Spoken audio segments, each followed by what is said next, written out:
Update. Am I the a-hole for not offering to pay for my husband and his kids, leading him to spend all his savings? Original post. For a while now, my husband John has been getting more and more angry over little things, and generally moody and distant. I'd finally had enough and approached him about separation. This conversation led to a big blowout and him revealing the state of his finances. My husband and I have always kept our finances separate. Also, although we called each other husband and wife and had a wedding, we are not actually legally married. This was primarily for inheritance purposes, because we each have older children from previous relationships. Anyway, John revealed that he had basically no savings left. That all the money he had saved for retirement and for his kids' schooling was gone. Furthermore, he said it was all my fault since he used all the savings up to try and keep up with my lifestyle. There was never anything crazy in terms of bills or anything like that, and we always split it all equally. The house we live in I own outright as well, so there wasn't a mortgage payment. However, I've always liked to travel a lot on fairly extravagant vacations. I would invite John or John and his children to join on trips but never made them feel like they had to come. That said, he was expected to pay for himself and for his kids. And except for recently, he accepted every invitation. I would also give my kids things he considered extravagant but I considered normal, so he felt like he had to give similar things to his own kids. John said with all the spending to keep up, his savings dwindled very fast. I expressed that I couldn't understand how or why he would spend all he had when he knew he couldn't afford it. I said it was like keeping up with the Joneses, only worse, because it was at home so he couldn't block it out. John thinks since I knew his job, I should have had a basic understanding of his finances and realizes this wasn't a lifestyle he could maintain. That the kind thing would have been to offer to pay for the trips and other things, instead of dangle them in front of his and his kids' faces.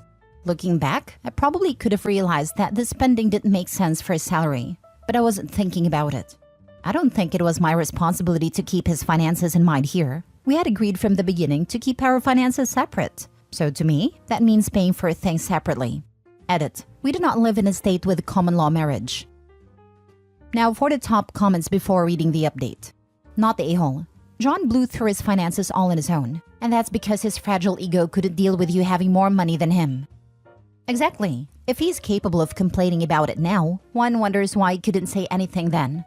There's something so cringe about an adult unable to take responsibility for their own choices. Yep.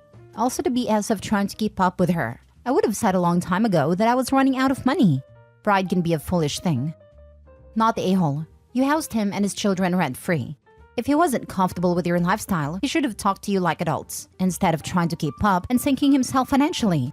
That being said, you never agreed to support him beyond free housing, and it's not fair to expect you to deny your children memorable experiences because they can't afford the same, as long as your kids aren't acting like a-holes and rubbing it in his kids' faces. I agree with this wholeheartedly. I'll add, however, that whether or not incomes are being combined, finances and expectations and goals, including traveling, should always be discussed heading into a serious relationship. Lesson learned, OP. Hopefully lesson learned for a partner. Not the a-hole. I think he was upset about not being the man and not making as much money than you, so he felt he had to spend the money to keep up his pride. At any time, he could have talked to you about you both spending less money on things, but he didn't. That is 100% his fault. Now for the update. After reading all the comments in my first post, I realized I needed more time to think about things. I also thought, with the situation how it was, it would be best that we spend holidays apart to avoid controversy. He wasn't a fan of the idea, but I eventually got him to agree to go. Last week, things settled down, so we met up to have a more detailed discussion about the state of his finances. A few more things were revealed. I found out that he had lost his job earlier this year and didn't tell me. He got a new job in October, but he went over 4 months without, while pretending he still had one. During that time, he only got a small amount of money from unemployment, so he started putting everything on his credit cards.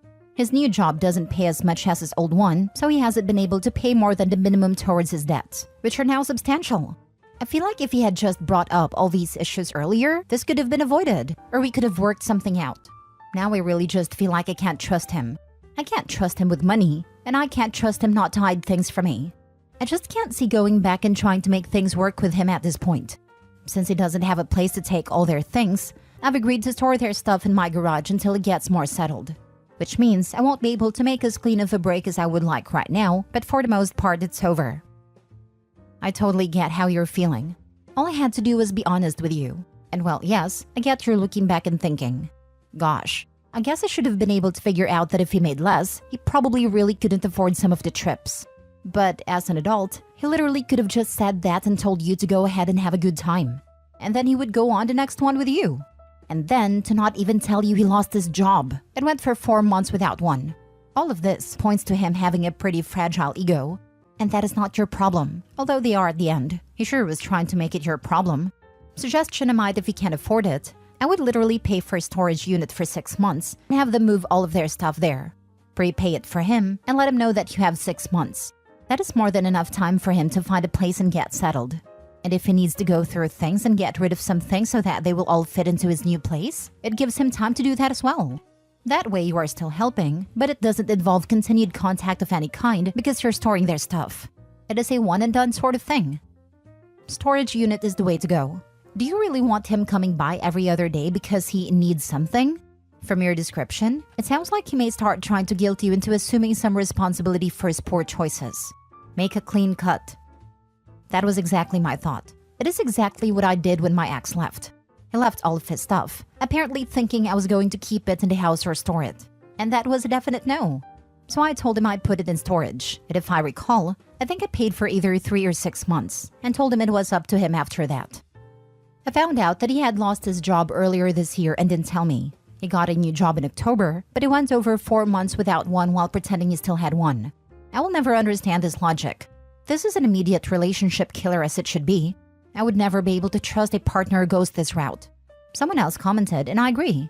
If you can't afford it, I'd put their belongings in a storage unit. That way, he doesn't get complacent and your garage isn't full of junk. Heck yeah, I've been fired once, and my first call was to my husband. People are nuts. Next story. Am I the a-hole for telling my husband that his buddy's wife needing help is not my problem? My husband and I live right next door to his friend Tim and his friend's wife Jonah. I have a 4-year-old son and a week-old daughter. Tim and Jonah have a 5-year-old and 3-day-old boys. My labor went a lot smoother than hers did. She ended up needing an emergency hysterectomy as she was bleeding out on a delivery bed. They just came home last night. Now when they got home, Tim called my husband down to smoke a joint, and when he got back upstairs, he told me that Tim had asked him for a favor. Apparently, he was wondering if I would go over to his house periodically throughout the day while he was at work to check on his wife and do tasks for her, like cooking, cleaning, keeping her company, as she was bedridden and feeling really down and depressed from the unexpected hysterectomy and the reality of not being able to have more children. Listen, I feel for the woman. I really do. But this is not my problem. I just had a baby myself a week ago, and even cooking for us is a chore in itself because of how exhausted I am. My husband said repeatedly, it's okay if you say no. I'm sure they would understand, but like, it'd be nice if you did this for them, because I'm sure she could really use the company. I know I'm being selfish, but I do not care if she could use the company. And I really feel backed into a corner and manipulated with wordplay. It's okay if you say no, but you should just say yes. That I'm getting really angry that I'm even asked for this.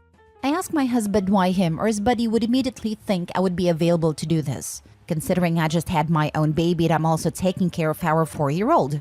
He said, I understand that, but you're already up and doing things and she can't even do that because she's bedridden. So she can't even make her kid food or anything. Anyways, I told him no.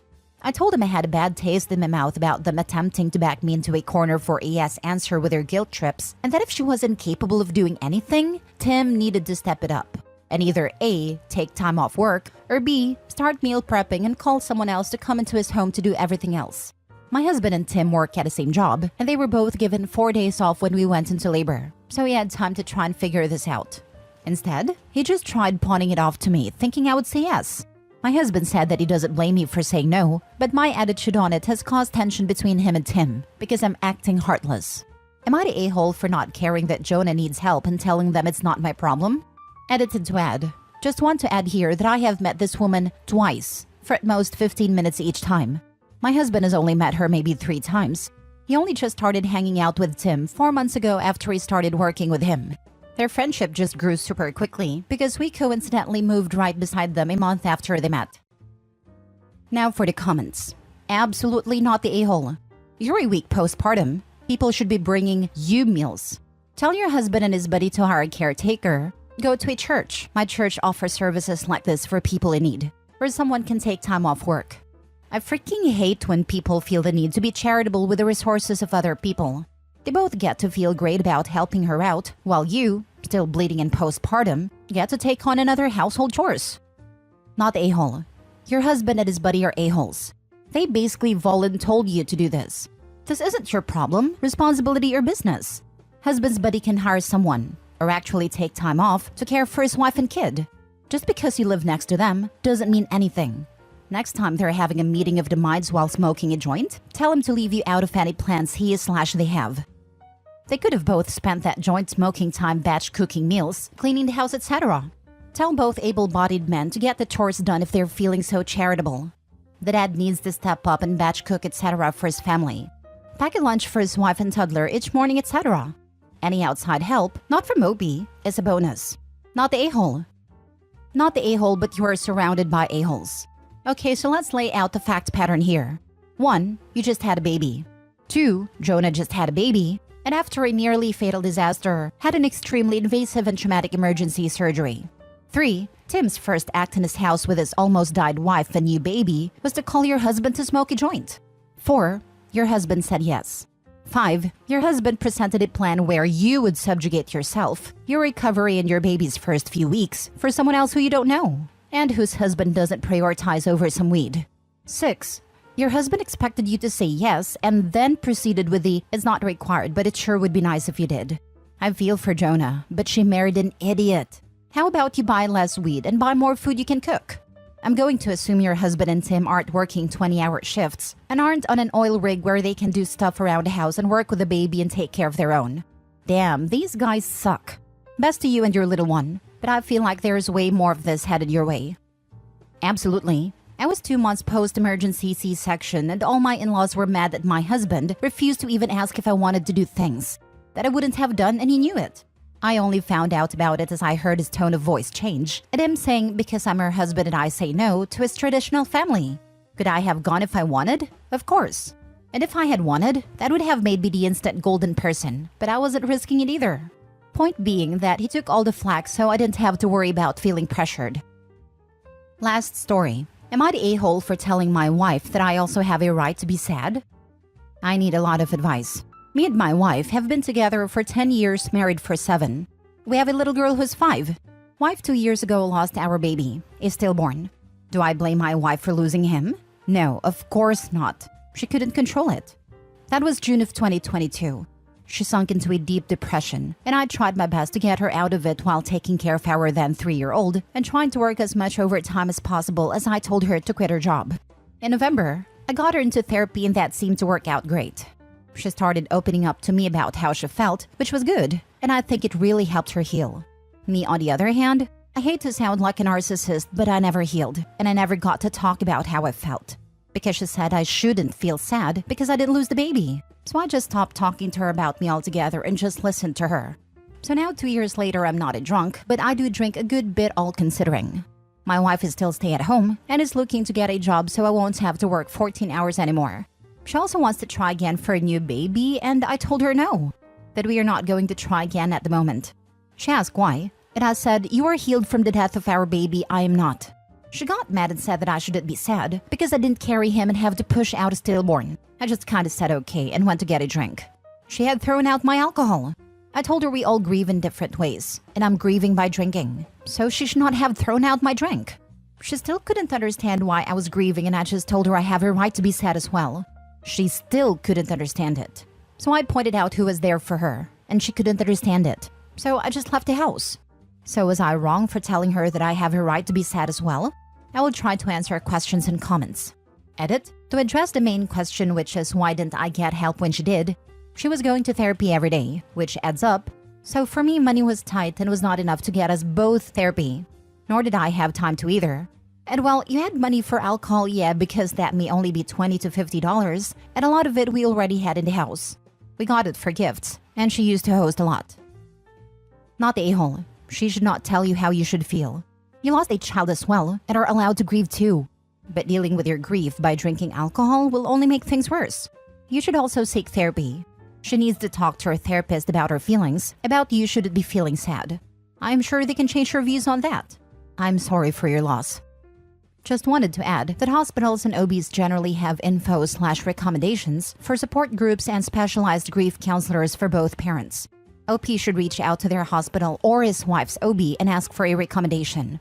One of my friends had a stillborn baby, and her husband went to a support group and found it a better fit for him than individual therapy. It also sounds like they could use some family counseling as well, since the wife seems to think that he has no right to his grief. Not the a-hole. That child was both of yours. And her point of view that her hardship was worse than yours, therefore yours doesn't matter, is extremely flawed. You are a family and should stick together. For example, my mom, brother, sister, and I all suffered domestic violence at the hands of my father. Now, the amount of abuse and the kind of abuse we experienced was different, but that doesn't mean that anyone's pain isn't valid. My mom doesn't tell me that I don't have a right to be sad when my father was way meaner to her, and I don't tell my little sister that she should be over it because my pain is more valid. We are a family, and we're all there for each other when things get tough.